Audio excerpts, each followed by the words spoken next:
not losing my color. And I've seen it, I live on a bluff that overlooks that river. I've seen it come out of the bank still, I mean, in the last 15 years.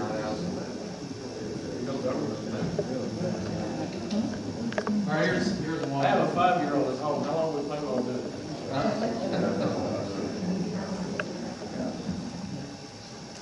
Not too much longer. Here's one, just kind of an informational question. How many people does the Tarrant Regional Water District employ? How many does the Trinity River Vision Authority employ? And what is the budget for each of those? All online, all you gotta do is pull it up. Every position filled, every dime that's spent, every employee, by position, and the total. It's all, you know, I mean, it's all there. And salaries. What would you say to the property owners who own land in the Trinity River Vision area? They know that it's coming, then they can't sell their property. Nobody has come, it's not time, they're not in the schedule yet for their property to be bought, but they can't sell it because they know that it's going to be eventually taken by the TRV. So they're left in limbo, and they don't have the money from selling this piece of property to go buy a new piece of property. And apparently, from what I believe I've read, that they feel like they're going to be in limbo for several years to come. Who is that, Gail? Nobody has approached me about that. Because, you know, the interesting thing about it is they certainly wouldn't want to sell their property right now.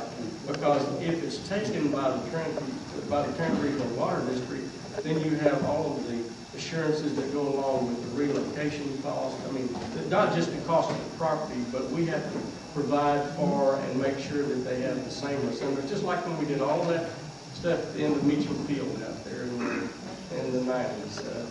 So nobody in their right mind would sell their property unless it was for a great... Nobody would buy it. Oh, I don't know about that. I mean, there's more property being bought and sold down there right now than it has been in the last 30 years. That's why the property values are going up so much. Ask Judith and Deanne Tinley. I'm sorry? Ask Judith and Deanne Tinley. I understand.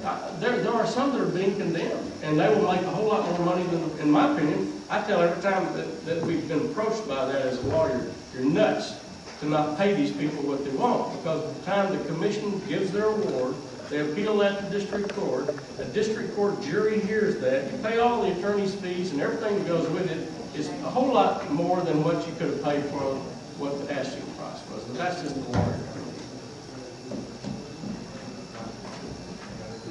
Oh, I just was looking at a reference in the story that Dan McGraw did for us a little while back, and he quoted several different people kind of in this limbo, and he said that, well, one guy had been involved in a loss of property in another place to condemnation, comes to the north side, buys a piece of property, finds himself in the path of the bypass channel, and he said, I can't move to a new property because no one will buy the old one, and I can't afford two properties. He can't make repairs on his building, and given the uncertainty of the funding for the TRV, he figures he's going to be in a situation. All the money is, we already have the money to buy the property. But we're not buying it. Well, then it's not in the bypass channel.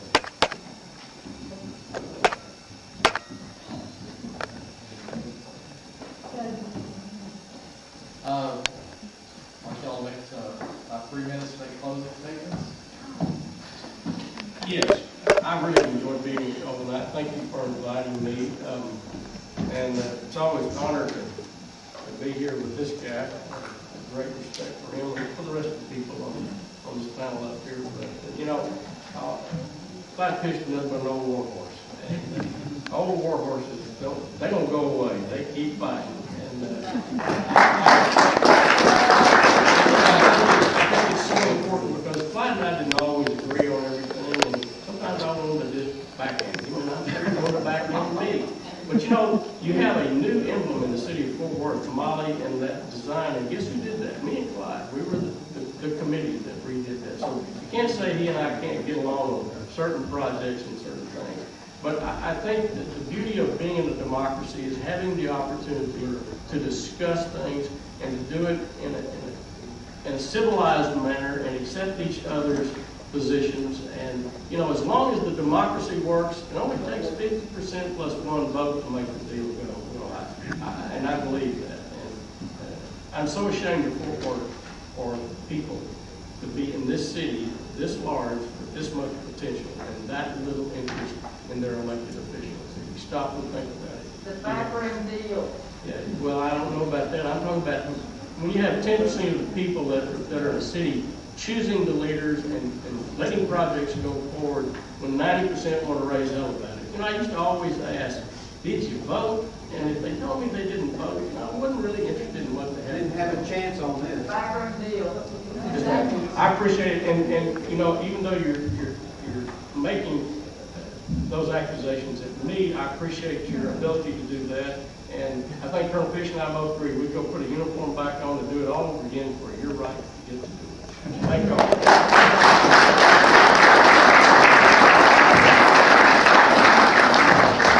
I thank you once again for coming out tonight. I would like to just return to my original premises that this is a public funded project that will benefit private individuals. It's not going to benefit you, the taxpayers. The way we are going in this city, we're going to smell like Midland in a few years when all the gas wells are drilled. And we're not going to be able to drive our neighborhood streets, but we'll have a great river downtown. And when we were running for the water board, it was one of the gentlemen running, he said, well, I just want to be able to go down and have dinner on the river. And I said, well, what's that? Hell of a high cost for the rest of us to pay, so you can have dinner on the river like San Antonio. Because this is getting back to what's publicly funded, whether it's a project that the city should push for the water district. I think is certainly debatable, and I don't think that the cost versus the benefit is supported in this project. But thank you all for being here. Thank you.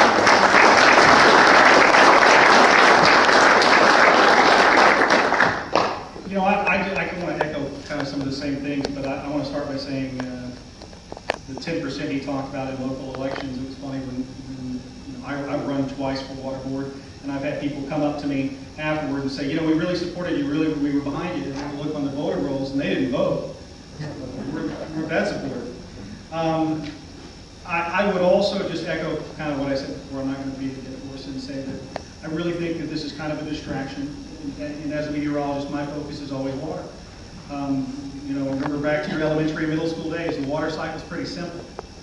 And while on paper a lot of these things look like it would be easy to do, you know, when you start talking about putting lakes in East Texas, piping it back to here, that's an incredible cost when there are alternatives we could explore here that might be overlooked simply because we're looking at other things.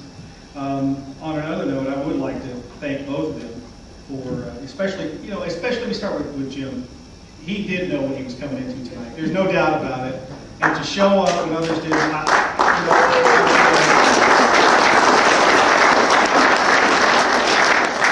really respect that. And further, I respect both of these gentlemen who served during Vietnam. And you say that you put the uniform back on tomorrow. Well, Friday, I've been activated for this Friday. So if you'd like to trade,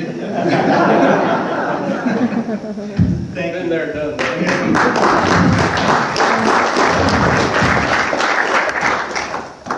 I'll try to wrap up even quicker and say that the big question is the ability of this money to materialize. We were told that if we passed a stimulus bill, unemployment would not go over 8%.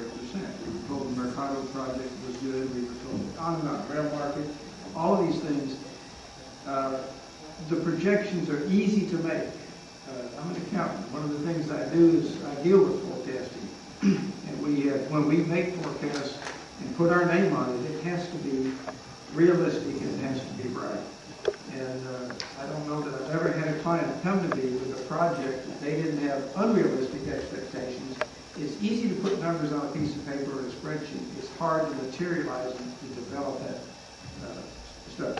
One thing I would say as a final comment, Jim, in terms of eminent domain is and Gail, you said, what would you say to these people? Well, I want to say, Jim, what would you say to the people in Northeast Texas who have tens of thousands of acres